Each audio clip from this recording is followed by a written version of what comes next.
لیکن عشاء کے بعد حضور علیہ السلام بی فاطمہ کے گھر گئے اور گھر دستک دی، کیونکہ بے تکلفی تھی حضرت علی سے بھی اور بی فاطمہ سے بھی، اپنی بیٹی سے. تو میرے آقا مولا علیہ السلام نے گھر میں داخل ہونے سے فرمایا، گھر والو جہاں پر تم آرام کر رہے ہو وہیں پر رہو، اٹھنا نہیں ہے. اللہ کے نبی آئے تو بھائی استقبال کے لیے اٹھنا تو بنتا ہے نا، لیکن حضور نے حکم کر دیا بھائی اٹھنا نہیں ہے، بیٹھے رہو. حالانکہ جب حضور کے پاس سرکار علیہ السلام کی بیٹی سیدہ فاطمہ آتی تو میرے آقا مولا علیہ السلام کھڑے ہو کر اپنی بیٹی کا استقبال کرتے اور بیٹی کے سر پر ہاتھ پھیرتے. لیکن اس دن سرکار نے فرمایا اٹھنا نہیں ہے. اب حضور گئے اس طرف گھر میں جہاں پر آرام فرما رہے، ایک طرف سیدہ فاطمہ، درمیان میں بچے ہیں، اور ایک طرف سیدنا علی المرتضیٰ ہیں. نبی علیہ الصلوۃ والسلام دونوں کے درمیان میں حضور جا کے بیٹھ گئے بچوں کے بالکل ساتھ. اور حضرت علی فرماتے ہیں حضور اتنی بے تکلفی کے انداز میں بیٹھے کہ نبی علیہ السلام کے گھٹنے کی جو ٹھنڈک ہے وہ مجھے اپنے گھٹنے میں، اپنے پاؤں میں محسوس ہو. یعنی بے تکلفی، کوئی پروٹوکول نہیں، بالکل سادگی کے انداز میں، بالکل ایک عاجزی. یہ میرے سرکار کی عاجزی اور سادگی تھی. حضور بیٹھ گئے، فرمایا بیٹی تم نے جو کچھ مانگا ہے ہم اس سے تمہیں بہتر چیز عطا کر دیتے. تو نبی علیہ السلام سے وہ آج کل کی زمانے کی اولاد تو تھی نہیں، وہ اولاد بھی کس کی تھی؟ رحمت للعالمین صلی اللہ علیہ وسلم کی، حضور کی اولاد ہے. اور حضور کی اولاد حضور علیہ السلام سے ضد نہیں کی یا رسول اللہ دیکھے میرے ہاتھ پہ چھالے پڑے ہیں مجھے غلام دے، نہیں میں نے لینا ہی لینا ہے. نہیں، عرض کیا یا رسول اللہ صلی اللہ علیہ وسلم جو آپ عطا کریں گے وہ سب سے بہتر ہے. حضور نے فرمایا بیٹی تم پورے دن گھر کا کام کاج کر کے تھک جاتی ہو. اور دیکھیں بی بی فاطمہ کو کیا عورت کے حقوق فرائض نہیں پتہ تھے. حالانکہ بیوی کی اسلام نے کوئی ذمہ داری نہیں لگائی کہ وہ مرد کے لیے چکی پیسے، مرد کے لیے کھانا بنائے. اسلام نے کوئی فرض واجب نہیں کیا. یہ عورت کی نیکی ہے، یہ بیوی کی نیکی ہے. جو آج کل گھر میں افطاری اور سحری کے ٹائم ایک بازار گرم ہوتا ہے غصے کا، ہاں جی یہ کام نہیں کیا وہ کام کیا، اس ٹائم تو بڑا پریشر ہوتا ہے نا بندوں کے اوپر. تو بیچاری جو خواتین گھر میں آپ کے لیے افطاری بنا رہی، سحری بنا رہی، وہ اس کے شکر گزاری کریں آپ. اگر وہ کہے جی میں نہیں بنا کے دینی تو بھائی کس سے کہو گے؟ اللہ رسول سے کہو گے، اللہ رسول نے حکم دیا ہی نہیں ہے. یہ بیوی کی نیکی ہے وہ جو آپ کے ساتھ کر رہی ہے. اور کر رہی کبھی کبھی خود بھی ساتھ مل کے کام کرو.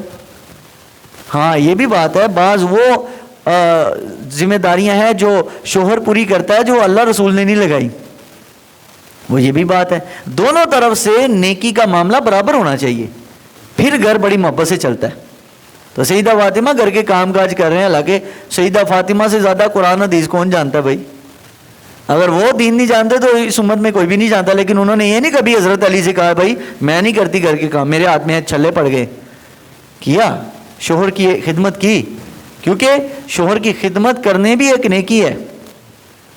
تو نبی علیہ الصلوۃ والسلام نے فرمایا بیٹی میں تمہیں ایک چیز بتاتا ہوں، ایک وظیفہ بتاتا ہوں، اور یہ یاد رکھیں اللہ رسول کے ساتھ جس چیز کی نسبت ہو جائے نا وہ چیز عام نہیں ہوتی. یہ یاد رکھیں دنیا کی ساری دولت ایک طرف ہے اور وہ ایک لفظ جو میرے نبی اپنی زبان سے فرما دے اور اس کا حکم دے دے وہ سب سے زیادہ وزنی ہے. سرکار دو عالم صلی اللہ علیہ وسلم نے فرمایا بیٹی جب پورے دن کام کاج سے فارغ ہو جاؤ، تھک جاؤ، تو گھر بستر پر آ کر تم 33 بار سبحان اللہ، 33 بار الحمدللہ، 34 بار اللہ اکبر پڑھو. فرمایا جو میں وظیفہ دے رہا ہوں یہ غلاموں اور لونڈیوں سے بھی زیادہ بہتر ہے. اور آج یہ مجرم نسخہ آزمایا ہوا، پورا دن کام کاج تھک کے پڑھا کے کبھی محفلوں پہ ادھر جا ادھر جا، رات کو تھکے ہیں نا، اگر آپ 10 گھنٹے بھی نیند کر لو نیند نہیں پوری ہوگی. لیکن یہ وظیفہ کر کے سو 2 گھنٹے بھی آرام ایسا لگے گا جیسے یار بہت زیادہ سو کر ہم اٹھیں، اتنی تازگی. وجہ کیا ہے؟ دیکھیں غلام اور لونڈی آپ کے جسم کو سکون دیتے ہیں، یعنی آپ کو کام کاج نہیں کرنا پڑتا، وہ کام کرتے ہیں، آپ تھکاوٹ نہیں ہوتی. لیکن اللہ کا ذکر تمہاری روح کو سکون دیتا ہے. حضور نے روح کو سکون دینے والا وظیفہ بتایا، اور یہ اتنا مجرم نسخہ ہے کہ رات کو آپ جتنے مرضی تھکو یہ کرو گے انشاءاللہ آپ کو ایسا لگے ہم نے کوئی کام کیا ہی کوئی نہیں. اور یہ میرا اپنا آزمایا ہوا ہے، خود کئی دفعہ آزما چکے ہیں. تو میرے بھائی حضور نے جو طریقے بتائے اس پر عمل آؤ، اس پر اپنی زندگی کو لے کر آؤ۔ سرکار نے اپنی بیٹی کو وظیفہ دیا۔ اب سیدہ فاطمہ تو زہرا رضی اللہ تعالیٰ عنہ، یہ ان کی اس قدر عظیم شان اللہ نے عطا فرمائی ہے کہ میرے آقا و مولا صلی اللہ علیہ وسلم نے خود اپنی بیٹی کے بارے میں فرمایا لوگ دنیا میں جو زندگی جی رہے ہیں، قیامت کی زندگی بڑی مختلف ہوگی اس سے، کیونکہ دنیا میں جس کے ساتھ رشتہ داری اور تعلق ہے نا، قیامت والے دن یہ تعلق نہیں رہنا، یہ تعلق ختم ہو جائے گا۔ لیکن فرمایا میں اور میری اہل بیت کا تعلق جیسے دنیا میں ہے، میدان محشر میں بھی ویسے قائم ہوگا، رشتہ داری ٹوٹے گی نہیں۔ اس لیے تو حضرت عمر نے حضرت فاطمہ کی بیٹی کے ساتھ نکاح کیا۔ حضرت فاطمہ کی ایک بیٹی حضرت ام کلثوم ان کا نام تھا، ایک تو حضور کی اپنی بیٹی تھی ام کلثوم، ایک بی بی فاطمہ کی بیٹی جو حضرت علی اور حضرت فاطمہ کی بیٹی ہوئی، ایک کا نام تو زینب، بی بی زینب تھا جو کربلا میں بھی گئی، ایک تھی ام کلثوم۔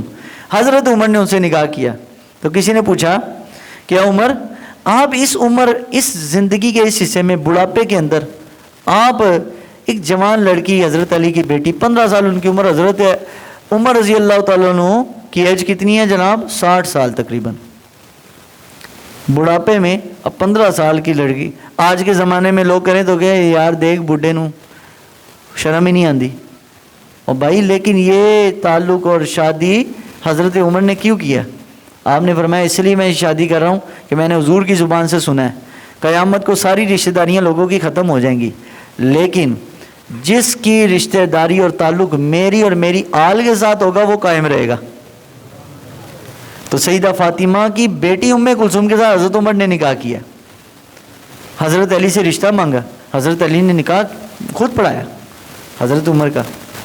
تو نبی علیہ الصلوۃ والسلام کی یہ بیٹی کی اتنی عظیم شان ہے کہ جب آخری وقت آیا فاطمہ رضی اللہ تعالیٰ عنہ دنیا سے جانے لگی، بی بی فاطمہ، ہوتا تو یہ لوگ مرنے کے بعد کفن دفن کا انتظام کرتے ہیں، غسل کا بندوبست کرتے ہیں، لیکن بی بی فاطمہ دنیا سے جانے سے کچھ لمحات پہلے حضرت ام سلمہ، کیونکہ بیمار تھی بی بی فاطمہ، حضرت ام سلمہ سے کہا کہ مجھے آپ نا غسل دیجئے، جیسے مردے کو غسل دیتے ہیں، مجھے آپ کفن پہنائیے۔ انہوں نے کہا خیریت تو ہے؟ کہا ہاں میں دنیا سے جانے لگی ہوں، میں نہیں چاہتی کہ آپ مجھے غسل دیں، غسل دینے کے بعد مجھے کفن دیں، اور کفن دینے کے بعد جب میرا چہرہ چھپا دیں تو پھر میرے چہرے کو نہیں کھولنا۔ میں کیوں؟ اس لیے میں نہیں چاہتی کہ موت کا فرشتہ میرے چہرے کو بھی دیکھ لے۔ یہ ہے رسول اللہ کی بیٹی سیدہ فاطمہ، جن کا وصال رمضان المبارک میں ہوا ہے۔ حضرت عائشہ رضی اللہ تعالیٰ عنہ ان کا وصال رمضان میں ہوا، بی بی خدیجہ الکبریٰ ان کا رمضان المبارک میں وصال ہوا۔ اب ان کی بھی تھوڑی تھوڑی بات کر لوں گا۔ اب سیدہ فاطمہ کا تو یہ دنیا سے جانے کا انداز سب سے نرالا، دنیا میں کوئی خاتون ایسی نہیں جو ایسے فوت ہوئی ہو۔ سیدہ فاطمہ دنیا سے جانے سے پہلے کفن اور دفن کا انتظام کر کے گئیں، اور ان کو جنت البقیع میں دفنایا گیا۔ لیکن سیدہ فاطمہ کی ایک اور شان بھی ہے جو میدان محشر میں ظاہر ہوگی۔ حضور نے فرمایا قیامت والے دن سارے رشتے ناطے ٹوٹ جائیں گے، لوگ ایک دوسرے کو پہچانیں گے نہیں، لیکن جب میری بیٹی فاطمہ میدان محشر میں آئے گی، اللہ محشر میں اعلان کروائے گا کہ اے محشر والو، اے قیامت والے دن آج یہاں موجود لوگوں اپنی نظروں کو جھکا لو، کیونکہ فاطمہ بنت محمد آنے والی ہے۔ اللہ نہیں چاہتا کہ میری نبی کی بیٹی پر قیامت والے دن بھی کسی کی نظر پڑے۔ کتنا رش ہوگا، پوری دنیا حضرت آدم سے لے کر رسول اللہ علیہ السلام تک تمام نبیوں کی امتیں، قیامت تک کے لوگ ہوں گے، لیکن کسی کی مجال نہیں ہے حضور کی بیٹی کی طرح نظر۔ 70,000 حوروں کے جھرمٹ میں بی بی فاطمہ میدان محشر میں آئیں گی، اور حضور نے فرمایا ہم صرف قیامت والے دن اتنی دیر ٹھہریں گے جتنی دیر میں لوگ کھانے اور پینے سے فارغ ہو جاتے ہیں، اتنی دیر ٹھہر کے ہم جنت چلے جائیں گے، اور سب سے پہلے جنت میں حضور علیہ السلام اور حضور کی آل جائے گی۔ تو حضور کی آل میں حضور کی ازواج بھی شامل ہیں، حضور کی بیویاں، کیونکہ قرآن میں وَأَزْوَاجُهُ أُمَّهَاتُهُمْ، اور سورہ احزاب میں جہاں پر اہل بیت کا ذکر آیا ہے، وہیں پر سورہ احزاب کی وہ اہل بیت والی آیت سے پچھلی آیتوں میں اللہ نے ساری باتیں اپنے نبی کی بیویوں کے بارے میں کہیں۔ یا نساء نبی لستن کاحد من النساء، اے نبی کی بیویوں تم عام عورتوں کی طرح نہیں ہو۔ کیوں؟ عام عورت کا تعلق اور عام عورت کا نکاح لوگ دنیا میں طے کرتے ہیں، لیکن میرے نبی کا جو نکاح کا فیصلہ میرے رب نے عرشوں میں کیا ہے۔ جس طرح میرا نبی چنیدہ اور برگزیدہ ہے، اس طرح نبی کی بیویاں بھی، نبی کی بیٹیاں بھی اللہ تعالیٰ نے پورے جہان والوں میں سب سے نرالی بنائی ہیں۔ یہ عام عورتوں کی طرح نہیں ہے، یہ عام عورتوں جیسی نہیں ہے، کیونکہ قرآن نے فیصلہ دے دیا۔ تو حضور علیہ الصلوۃ والسلام کی بیٹیوں کے ساتھ حضور علیہ السلام کی بیویاں بھی اس میں شامل ہیں۔ اب دیکھیے سرکار دو عالم علیہ السلام کا اپنی بیویوں کے ساتھ کیسا رہن سہن، تعلق، اخلاق اور گھر میں رویہ کیسا تھا۔ آج کل کے شوہر اور آج کل کے سسرال والے بھی ذرا اس پر غور کریں۔ موجودہ دور کا سسرالی معاشرہ بڑا ظالم معاشرہ ہے۔ آج کل کا سسرالی معاشرہ انتہائی ظالم۔ اے جناب نو کھچ کے رکھنا ہے، کیوں بھائی تمہاری نوکرانی ہے؟ اپنی بیٹی کے لیے تو ساری سہولیات، سارا جناب سکون دیکھنا ہے کہ ہماری بیٹی اگلے گھر میں خوش رہے۔ جو تیرے گھر میں کسی کی بیٹی آئی ہے وہ کیا تیری نوکر ہے؟ وہ نوکر نہیں ہے۔ اگر وہ تیری خدمت کر رہی ہے تو نیکی جانو اس کو، وہ تمہاری نوکر نہیں ہے، وہ تمہارے بیٹے سے بیائی ہے، تمہاری نوکرانی بن کے نہیں آئی۔ اب حضور علیہ السلام کی بھی تو بیویاں تھیں نا، حضور کی 9 بیویاں ایک وقت میں سرکار کے نکاح میں رہیں، 9 بیویاں۔ ویسے حضور نے 11 نکاح فرمائے، لیکن 9 بیویوں کی موجودگی میں ہی حضور اپنے جوتے کو خود سیتے۔ کسی نے بھی نہیں کہا حضور کو، حضور کے علاقہ خاندان بھی موجود تھا۔ حضور علیہ السلام کی کسی پھپھی نے، سرکار کی کسی خالہ نے، نبی علیہ السلام کی کوئی اور رشتہ دار بوڑھی خاتون نے کبھی نہیں کہا، کیونکہ حضور کے اپنے والدین تو تھے نہیں، لیکن اور تو رشتہ دار ہوتے ہیں نا، دیکھتے تو ہیں کہ یار یہ اپنا کام خود کر رہا ہے بیوی کے ہوتے ہوئے، تو لوگ اس کو ایک تانا دیتے ہیں، تو جناب بڑھیاں نو نہیں کہہ سکتا، تو اپنی بیویاں نو نہیں کہہ سکتا۔ لیکن حضور کو کسی نے بھی نہیں کہا، اور نبی علیہ السلام چونکہ خود سمجھتے تھے کہ کیا درست ہے اور کیا غلط ہے، تو نبی علیہ السلام ان کے سامنے اپنی جوتی خود بھی سیا کرتے۔ لیکن جب کھانے کا ٹائم آتا نا تو نبی علیہ السلام اپنی بیویوں سے، جس بیوی کا ایک ایک دن مقرر تھا حضور کی بیویوں کا، کہ آج فلاں بیوی کے ساتھ نبی علیہ السلام نے وقت گزارنا ہے، آج فلاں کے ساتھ، ہر بیوی کا ایک دن اور ایک رات مقرر تھی۔ تو نبی علیہ السلام جب کھانا کھانے لگتے تو سرکار دو عالم علیہ السلام حضرت عائشہ سے تو اکثر یہ پوچھا کرتے کہ عائشہ بتاؤ تم نے جو کھانا کھایا وہ برتن کی کس طرف سے کھایا؟ تو عرض کرتی ہے یا رسول اللہ میں نے اس طرف سے کھایا۔ تو حضور علیہ السلام بھی اسی برتن کے کنارے سے حضور تناول کرتے۔ تو موجودہ دور سے وہ کہے گا اے بڈھی دا جھوٹا کھاندا ہے، آج کل کے دور میں وہ کہے گا بیگم کا جھوٹا کھا رہا ہے، اور سسر تو کبھی اس طرح کا معاملہ دیکھ لے تو بیٹے کو تو 2-4 سنا کر تو پھر رخصت کرے گا، خبردار بیوی کا جھوٹا نہیں کھاتے۔ تو کیوں نہیں کھاتے بھائی؟ ہمارے نبی نے اپنی بیویوں کا جھوٹا کھایا، اور خالی کھانے کے بعد چھوڑو، سرکار دو عالم علیہ السلام تو اس پیالے کے اس کنارے سے پانی پیتے جہاں بی بی عائشہ کا ہون لگتے تھے۔ حضور کو اپنی بیویوں سے پیار بھی تھا، ان کا خیال بھی حضور کرتے تھے۔ اور ایک مرتبہ ایسا ہوا، حضور پوری جب جنگ خیبر ہوئی ہے نا، سرکار اپنی ساری بیویوں کے حصے مقرر کرتے تھے، پورا سال کے بنیادی جو چیزیں ہیں گھر کی، پورا سال گندم ہے، کھجور ہے اور سرکہ ہے، یعنی وہ چیزیں جو پورا سال چل سکتی ہیں، سرکار اکٹھی پورے سال کی اپنی ہر بیوی کے حصے مقرر کر دیتے۔ ایک مرتبہ ایسا ہوا کہ وہ جو حصہ مقرر کیا تھا وہ سال پورا نہیں چلا، کیونکہ مہمان زیادہ آ گئے۔ تو حضور کی بیویوں نے عرض کیا یا رسول اللہ صلی اللہ علیہ وسلم آپ ہمارا جو خرچہ ہے وہ زیادہ کریں۔ آج کل کا شوہر ہو جائے گا خبردار اس طرح کی بات کی تو وہ تو مارنا شروع کر دے گا، لیکن حضور نے بڑے تحمل کے ساتھ بات سنی۔ سرکار نے اتنی، نبی علیہ السلام نے اپنی اتنی بیویوں کو اپنے ساتھ جو رکھا ہے، حضور نے پھر طریقہ بھی بتایا ہے کہ آپ نے بیویوں کے ساتھ رویہ کیسا رکھنا ہے، کیونکہ وہ آپ کی نوکر نہیں ہے، وہ بھی آخر کسی کی بیٹی ہے، وہ بھی آخر کسی کی بہن ہے۔ جس طرح آپ اپنی بہنوں کا خیال کرتے ہو اپنے بہنوئی کے بارے میں کہ وہ اس کا خیال کرے، جس طرح آپ اپنے داماد کا خیال کرتے ہو کہ ہماری بیٹی کے ساتھ اچھا رویہ رکھے، اس طرح وہ بھی کسی کی بہن اور کسی کی بیٹی ہے، اس کا بھی خیال رکھنا ضروری ہے۔ لیکن ہم نہیں رکھتے. ہمارے معاشرے میں بڑا دوگلا رویہ ہے, یہ بیلنس نہیں رکھتے.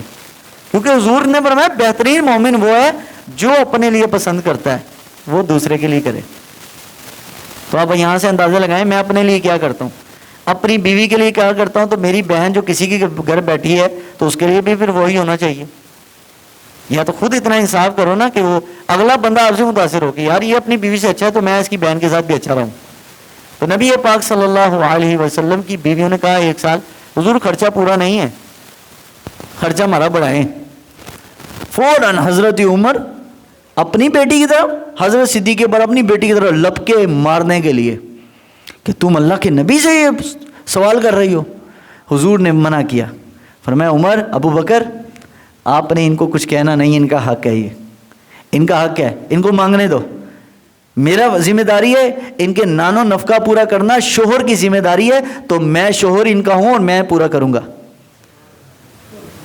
اور ان کی ضرورت ہے وہ ان کو مانگنا ان کا حق ہے, یہ مانگیں گی, کوئی بات نہیں. بجائے اس کے دور حاضر کے ماں باپ آ جاتے ہیں کہ جناب تو ساڈی بیٹی نہ ظلم کرنا ہے, زیادتی کرنا ہے. اب دمادوں سے اکثر ہو جاتی ہے کئی دفعہ لڑائی.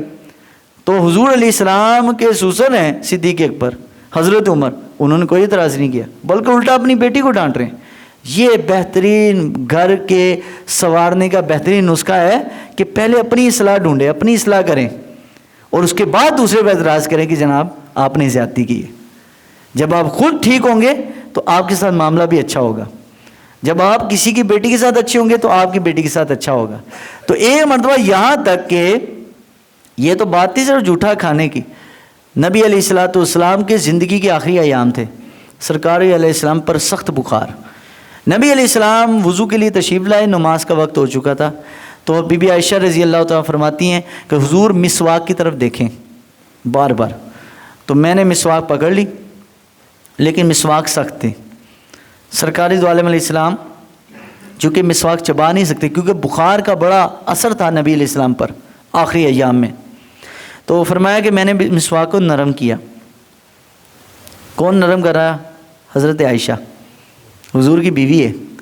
فرمایا مسواک کو نرم کیا, سرکاری دو عالم علیہ السلام کی بارگاہ میں پیش کیا. حضور نے مسواک کو دھوئے بغیر, میرے منہ کے تھوک بھی لعاب بھی لگا ہوا ہے اور حضور علیہ السلام مسواک کو کر رہے ہیں.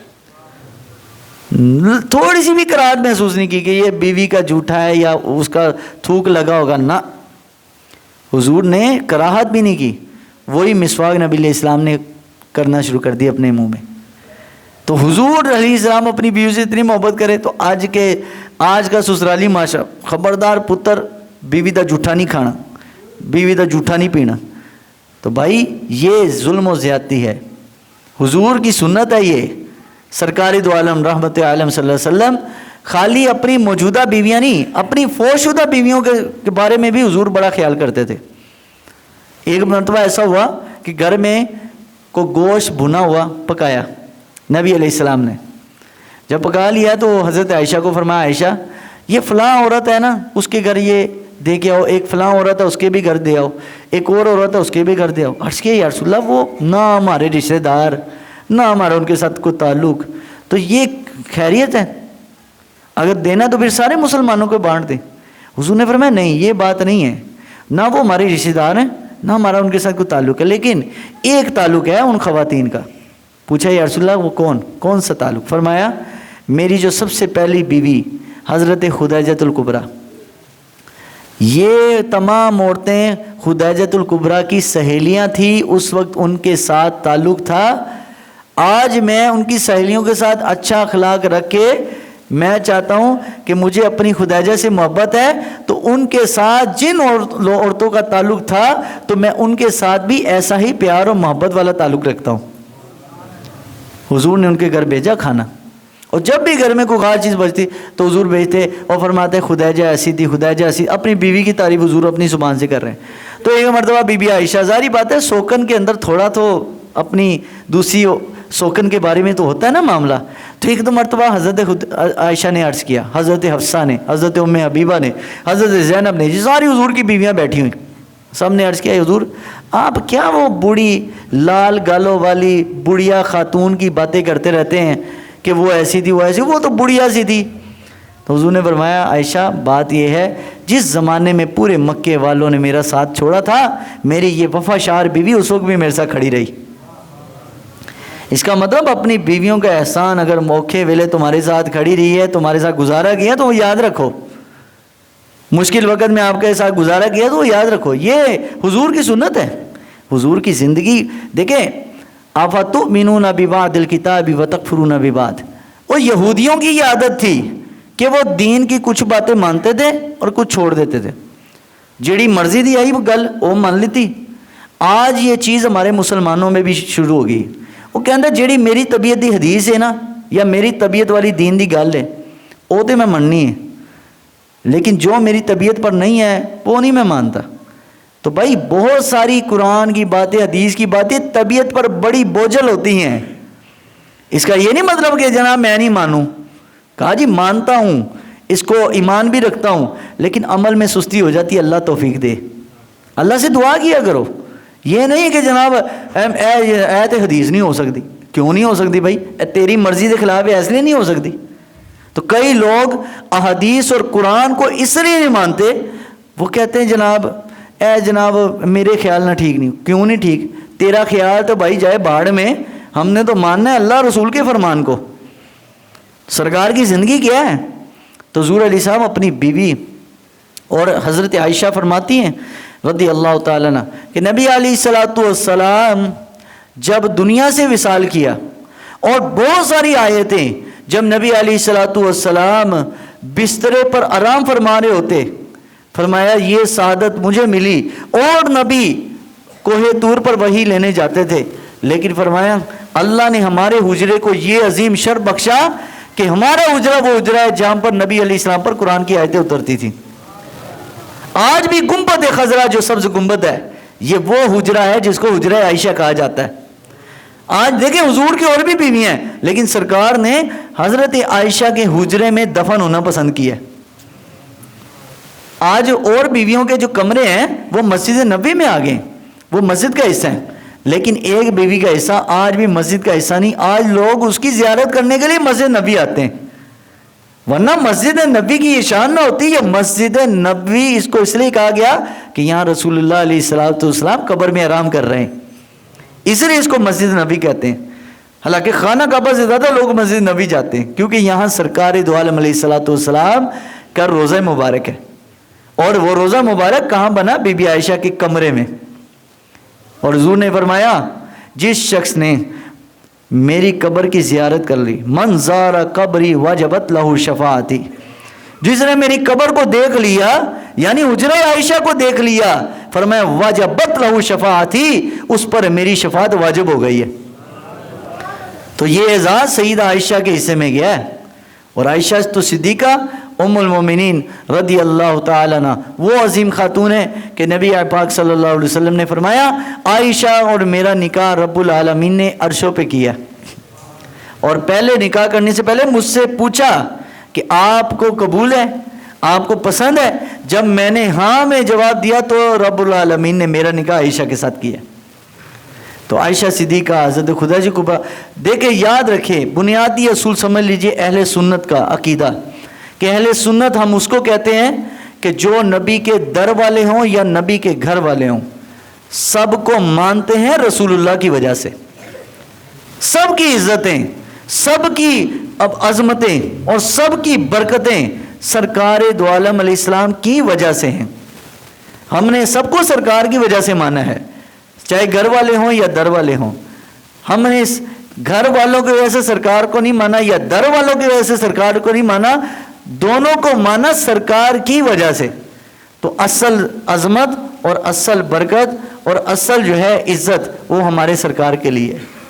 تو اللہ تبارک تعالیٰ کی بارگاہ میں دعا ہے اللہ تعالیٰ ہم سب کو سرکار دو عالم السلام کے اہل بیت حضور کی گھریلو جو آئلی زندگی ہے اللہ ہم سب کو بھی اپنی گھریلو زندگی ویسے بنانے کی توفیق عطا فرمائے. وآخر دعوانا الحمدللہ رب العالمین.